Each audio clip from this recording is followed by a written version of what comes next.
दोस्तों, अगर आपको गुणनखंड करना नहीं आता है तो मेरे कहने पर केवल इस वीडियो को पूरा देख लीजिए। मैं आपको गुणनखंड सिखा दूंगा, ये मेरा वादा है।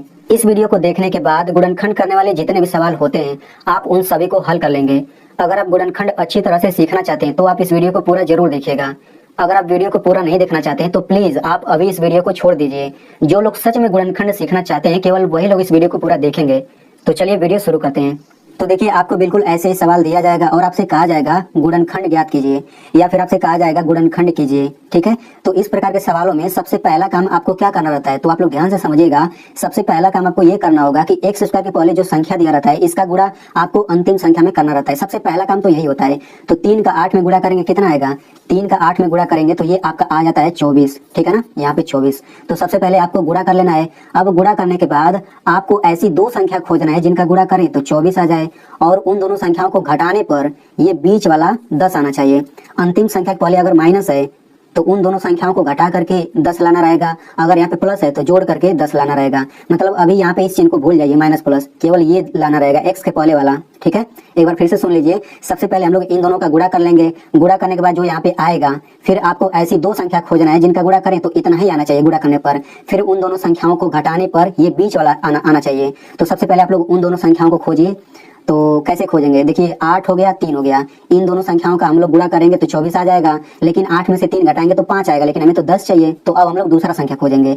तो आप लोग ध्यान से देखिए, 12 और 2, 12 2 का गुणा करेंगे तो 24 आ जाएगा, और 12 में से 2 को घटाएंगे तो 10 आ जाएगा। यानी कि हम लोग जिन दोनों संख्याओं को खोज रहे थे वे दोनों संख्या 12 और 2 है। ठीक है, तो सबसे पहले तो आपको उन दोनों संख्याओं को खोज लेना है। तो हमने 12 और 2 उन दोनों संख्याओं को खोज लिया है। अब इसके बाद हम लोग क्या करते हैं वो आप लोग ध्यान से समझिएगा।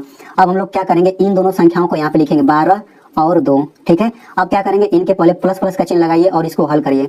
तो इसको हल करेंगे तो कितना आएगा, ये आपका आ जाएगा +14। ठीक है, तो आपको इन दोनों संख्याओं को लेकर के इनके पहले अलग अलग प्लस माइनस माइनस प्लस इस तरह से चिन्ह लगा करके हल करना है। और हल करके यहाँ पे जो है ना आपको -10 लाना है। मतलब यहाँ पे जो संख्या रहेगा अब आपको ये चिन्ह सहित यहाँ पे लाना रहेगा, यहाँ पे। ठीक है ना, तो अगर यहाँ पे -10 है तो हमें इन दोनों को हल करके यहाँ पे -10 लाना रहेगा। अगर यहाँ पे +10 रहता तो हमें यहाँ पे +10 लाना रहता। ठीक है, तो 12 2 हमने चेक किया तो +14 आ रहा है, लेकिन हमें तो -10 चाहिए। तो अब हम क्या करेंगे, 12 और 2 लिखिए। अब हम माइनस माइनस का चिन्ह लगाएंगे। तो इसको जब हल करेंगे तो ये आपका आ जाएगा -14, लेकिन हमें तो -10 चाहिए। ठीक है, फिर हम क्या करेंगे, 12 2 लिखिए। अब आप प्लस और माइनस लगाइए।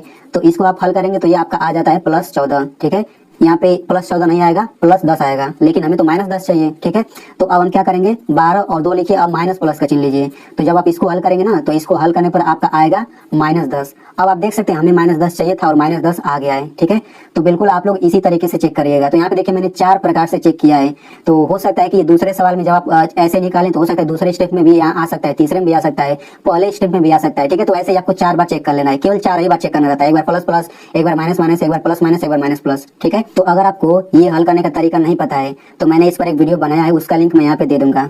तो देखिए सबसे पहले आपको दोनों संख्या खोज लेना है। खोजने के बाद ऐसे हल करके ये बीच वाला लाना है। तो देखिए -10 आ चुका है। अब हम लोग इसका यूज करेंगे। अब किस प्रकार से यूज करेंगे वो आप लोग समझिए। तो अब हम लोग क्या करेंगे, यहाँ पे पहला वाला जो पद है इसको उतार लेंगे। पहला पद ये रहा, ये अंतिम पद उतार लेंगे। ठीक है, बीच में जो है ना हम लोग ये लिखेंगे। क्योंकि यहाँ पे -10 आया है तो हम लोग इसका यूज करेंगे, लेकिन इन दोनों के बाद x लगा देंगे। यहाँ पे x लगाइए, यहाँ पे x। अब ये सेम उतार करके यहाँ पे लिखिए, -12x हो जाएगा +2x। ठीक है, इतना हमने लिख लिया। अब इसके बाद देखिए एक पद हो गया, 2 पद हो गया, 3 पद हो गया, 4 पद। तो इस तरह से करेंगे तो 4 पद हो जाएगा। अब आपको क्या करना है, चारों पदों का विस्तार रूप लिखना है। तो अब ये विस्तार रूप कैसे लिखेंगे वो भी आप ध्यान से समझिए। तो सबसे पहले 3x² का विस्तार रूप लिखेंगे। तो यहाँ पे 3x² हो गया, इसका आप लोग विस्तार रूप लिखिए। ठीक है, तो इसमें जो संख्या रहता है ना उसका हम अभाज्य गुणनखंड करते हैं। तो 3 का अभाज्य गुणनखंड करिए, 3 एकम 3। तो 3 का 3 ही रहेगा, तो यहाँ पे 3 लिखिए। फिर गुणा, x पर 2 घात है तो x का 2 बार गुणा करिए। अगर x पर 3 घात रहता तो x का 3 बार गुणा करेंगे। तो 3x² का विस्तार रूप ये हो गया। ठीक है, इसी तरीके से 12x का विस्तार रूप लिखिए। तो यहाँ पे हो जाएगा 12x बराबर। अब देखिए इसमें संख्या 12 है तो 12 का अभाज्य गुणनखंड करिए। मतलब जो संख्या मिल जाएगा उसका अभाज्य गुणनखंड कर लेना है। तो 12 का करेंगे तो 2 6 के 12, मतलब 12 का अभाज्य गुणनखंड कर रहे हैं हम लोग। 2 3 6, 3 एकम 3। तो 12 का अभाज्य गुणनखंड ये हो गया। तो इन सब का गुणा कर लीजिए, 2 गुणा 2 गुणा 3, इन सब का गुणा कर लेना है। इन सब का गुणा करेंगे तो 12 आ जाएगा। फिर यहाँ पे लिखिए गुणा x। ठीक है, तो 12x का विस्तार रूप ये हो गया। अब इसी तरीके से 2x का विस्तार रूप लिखिए। तो 2x का विस्तार रूप हो जाएगा, 2 का अभाज्य गुणनखंड 2 ही रहेगा। इस तरह से करेंगे तो यहाँ पे x हो जाएगा। अब 8 का विस्तार रूप लिखिए, क्योंकि यहाँ पे 8 है ना चौथा पद। तो 8 का विस्तार रूप क्या हो जाएगा, इस तरह से कर लेते हैं। 2 चौक 8, 2 दूना 4, 2 एकम 2। तो 2 गुणा 2 गुणा 2, 2 गुणा 2 गुणा 2, इन सब का गुणा करेंगे 8 आ जाएगा। तो हमने चारों पदों का विस्तार रूप लिख लिया। तो आप लोग इसी तरीके से कर लीजिएगा। मतलब कि इन सब में जो संख्या रहेगा उसका आपको अभाज्य गुणनखंड कर लेना है बस। अब हम क्या करेंगे, यहाँ पे 3x² की जगह पे हम ये लिख देंगे विस्तार वाला रूप, तो ये हो जाएगा 3 गुणा x माइनस है तो माइनस लिखिए। अब 12x की जगह पे ये लिख दीजिए 2 गुणा 3 गुणा x प्लस है प्लस लिखिए। यहाँ पे 2x की जगह क्या लिखेंगे, ये लिखेंगे 2 गुणा x, ठीक है। यहाँ माइनस है माइनस लिखिए। अब 8 है तो 8 की जगह पे ये लिख दीजिए 2 गुणा 2 गुणा 2, ठीक है। तो आपको इतना कर लेना। अब इसके बाद क्या करना है, देखिए पहला पद ये, दूसरा पद ये, तीसरा पद ये, चौथा पद ये। अब आपको पहले और दूसरे में से कॉमन लेना रहता है। तो कॉमन क्या होता है, जो दोनों में होता है वही कॉमन होता है। तो इन दोनों में क्या क्या है, देखिए इसमें 3 है, इसमें भी 3 है, तो 3 कॉमन है। इसमें x है, इसमें x है, तो x भी कॉमन है। अब इसके अलावा इन दोनों में कोई भी मैच नहीं कर रहा है, तो 3 और x कॉमन हो गया। तो जो कॉमन होता है ना वही कोष्टक के बाहर होता है। तो 3 गुणा x कॉमन है, तो 3x, इनका गुणा करेंगे तो 3x आ जाएगा, तो ये कोष्टक के बाहर हो जाएगा। मतलब जो कॉमन होता है वो कोष्टक के बाहर होता है। अब यहाँ पे x है तो x लिखिए, माइनस है माइनस लिखिए, 2 गुणा 2 ये कॉमन नहीं था, तो 2 गुणा 2 बचा है, तो मतलब कि 4 बचा है, ठीक है। तो अब तो इन दोनों का काम खत्म हो गया, इन दोनों की जगह हमने ये लिख दिया। अब इसमें देखिए इन दोनों में क्या क्या कॉमन है, तो इन दोनों में देखिए यहाँ पे 2 है, यहाँ पर 2 है, ठीक है। अब 2 के अलावा कोई इन दोनों में नहीं है, तो चूंकि इन दोनों का काम खत्म हो गया है तो यहाँ पे प्लस है तो प्लस प्लस लिखिए। अब यहाँ पे 2 कॉमन है तो यहाँ पे 2 लिख लीजिए। और आपको पता है जो कॉमन होता है वो कोष्टक के बाहर होता है, तो हमने कोष्टक के बाहर कर लिया। अब इसके बाद आपको क्या करना है, जो यहाँ पे दिया रहता है ना सेम यहाँ पे उतार लेना है। देखिए जिस तरह से मैं आपको बता रहा हूँ हल करने का तरीका, अगर आप इस तरह से हल करेंगे तो गुणनखंड वाला जितना भी सवाल होता है वो सब आप आसानी से हल कर सकते हैं, ठीक है ना। ये जो तरीका है ये नया तरीका है, लेकिन बिल्कुल सही तरीका है और एकदम आसान तरीका है, तो आप लोग इसी तरह से हल करिएगा। अब इसके बाद आपको क्या करना है, देखिए यहाँ पे जो कोष्टक में है ना इसको आप लिख लीजिए x-4, और दूसरे कोष्टक में आप लोग क्या लिखेंगे, ये लिखेंगे 3x और इसको लिखेंगे चिन्ह सहित +2। तो ये जो हो गया ये आंसर हो गया, ठीक है ना। अब देखिए ये भी आंसर हो सकता है, 3x + 2 को आप पहले लिख लीजिए 3x + 2, और इस वाले को जो है यहाँ पे लिखिए x-4, तो ये भी आंसर सही है। मतलब ये भी आंसर सही है, ये भी, दोनों आंसर सही है। अब देखिए ये पहला वाला कैसे आया था, यहाँ पे जो कोष्टक है हमने कोष्टक में जो दिया उसको हमने सबसे पहले लिखा, फिर 3x + 2 यहाँ पे लिखा, ठीक है। और ये कैसे आया, सबसे पहले हमने 3x + 2 ये वाला लिखा, फिर कोष्टक वाला लिखा, ठीक है ना। तो ये दोनों आंसर सही है। अब देखिए बहुत बच्चे एक जगह गलती करते हैं, वो गलती क्या करते हैं, देखिए इस आंसर को जो है ना वो लोग इस तरह से लिखेंगे x-4 और यहाँ पे लिखेंगे 3x + 2, इनके बीच में या तो प्लस लगा देते हैं या तो माइनस। ये तरीका गलत है।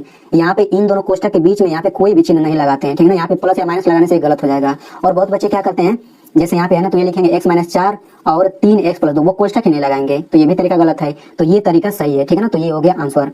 यहाँ पे देखिए हम लोग एक चीज थोड़ा सा और समझ लेते हैं। यहाँ पे जब हम लोग कॉमन लेते हैं तो आप लोग ध्यान से देखिए, ये जो पहला पद है ये जो दूसरा पद है, इन दोनों पद में हमेशा कुछ ना कुछ कॉमन मिल जाएगा। मतलब यहाँ पे इसमें जो रहेगा इसमें भी रहेगा, कुछ ना कुछ तो मिल जाएगा। अगर कोई संख्या दोनों में नहीं है तो x तो मिल ही जाएगा, ठीक है। लेकिन इस पहले और दूसरे वाले में कभी कभी क्या होता है कि इन दोनों वाले में कभी कभी कॉमन नहीं मिलता है। जैसे इसमें 2 मिल गया लेकिन कभी कभी कुछ नहीं मिलता, तो जब कुछ नहीं मिलता है तो हम यहाँ पे 1 लिखते हैं। एग्जाम्पल के लिए देखिए इस सवाल में जब हम लोग अभाज्य गुणनखंड इन दोनों का करेंगे तो यहाँ पे 3 गुणा x है और यहाँ पे +2 है। तो देखिए इन दोनों में कॉमन क्या है, कुछ भी नहीं दिख रहा है, तो हम क्या करेंगे यहाँ पे 1 लिख लेंगे। क्योंकि यहाँ पे माइनस है ना तो यहाँ पे 1 लिख लेंगे, मतलब यहाँ माइनस लगाएंगे ये वाला, फिर 1 लिखेंगे, फिर यहाँ पे जो आया रहेगा यही वाला उठा के यहाँ पर रख देंगे, ठीक है ना। अच्छा इसमें आप लोग समझ लीजिए, सबसे पहले इसको कैसे हल करेंगे, क्योंकि माइनस प्लस है, इसको भी समझ लेंगे तो काफी सही रहेगा, गलती नहीं होगा। तो देखिए सबसे पहले गुणा करेंगे, 2 9 18 हो गया। अब आपको ऐसी 2 संख्या खोजना है जिनका गुणा करें 18 आ जाए और जोड़ने पर कितना आना चाहिए, 9 आना चाहिए। तो वो दोनों संख्या क्या होगा, वो दोनों संख्या 6 और 3 होगा। देखिए 6 और 3 का गुणा करेंगे 18 आ जाएगा, और 6 3 जोड़ेंगे तो 9 आ जाएगा। तो हमने दोनों संख्या खोज लिया। अब हम क्या करेंगे, इनके पहले चिन्ह लगा करके हल करेंगे। तो सबसे पहले प्लस प्लस लगाएंगे, कितना आ जाएगा +9, लेकिन हमें तो -9 चाहिए।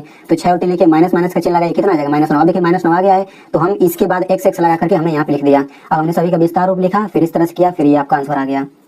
तो आई होप आपको बहुत ही अच्छे से समझ आ गया होगा। अब मैं आपसे एक रिक्वेस्ट करना चाहूंगा कि इतना सरल तरीके से मैंने आपको समझाया है, तो आप लोग इस वीडियो को एक लाइक कर दीजिए और इस वीडियो को अपने दोस्तों में जरूर शेयर करिएगा, क्योंकि अगर आपको समझ आ गया है तो उन्हें भी समझ आ जाएगा।